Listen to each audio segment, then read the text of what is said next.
of the day. It's on a Ned rig.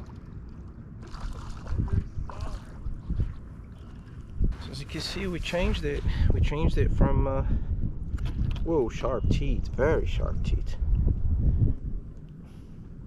There we go. We changed it to just like a Ned rig setup. There we go. When I had it as a trailer, it didn't work, but once I put the jig head or the Ned rig type of jig on it, it swims very